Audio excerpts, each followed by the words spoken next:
Okay, I told you guys that this big faller was going to be my next axe project, and I decided to put it on the back burner because I've got something else to show you.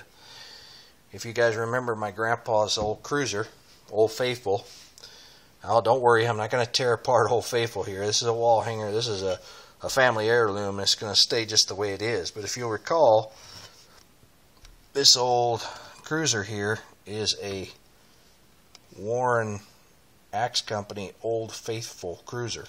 Okay, so my friend shows up today to prune my tree, and I showed him my little double bit hatchet, and he said, "Here, I got an old axe to show you." And he digs around in the back of his pickup, and I can hear it clanking and rattling and banging into other tools and stuff as he digs it out, and he hands me this axe.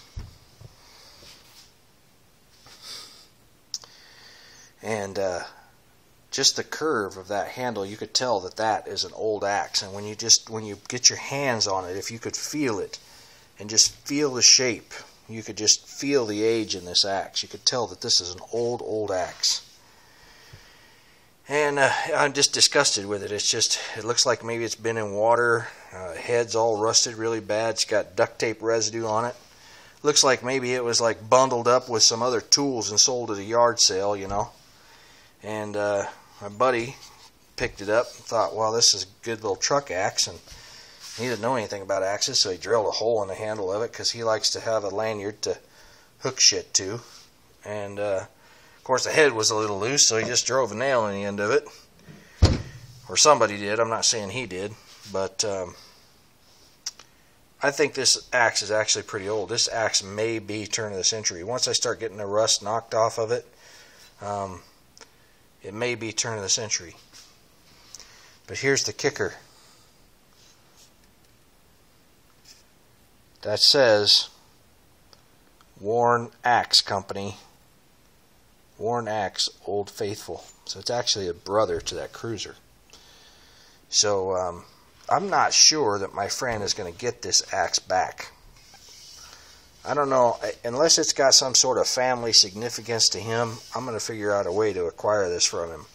I may have to buy him a new axe even, but if I can get it away from him, I will. Regardless, I'm going to clean it up. I'm going to spruce it up, and you know, I'm going to take the head off, and I'm going to get all that rust off of there.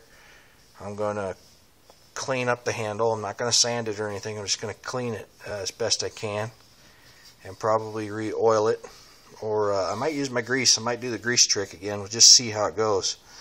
Got a lot of cracks in it, so I think it's beyond hard use. I don't think he needs to be using it anyway for his work. It's got a good crack right there. I think this needs to be retired, or at least semi-retired, into maybe just a camp chore axe or something like that. It's got some cracks in it that indicate that it wouldn't put up to much abuse. So anyway, I thought it was just amazing that another Warren Old Faithful just kind of dropped on my lap here. So I'm honored to work on it, and I think once I get to working on it, we're going to find that this axe this may even be kind of the factory profile, and it may be we find out that this is fairly old. It looks like a kind of a hand grind. So anyway, this is the new project. Another Warren Axe Company Old Faithful.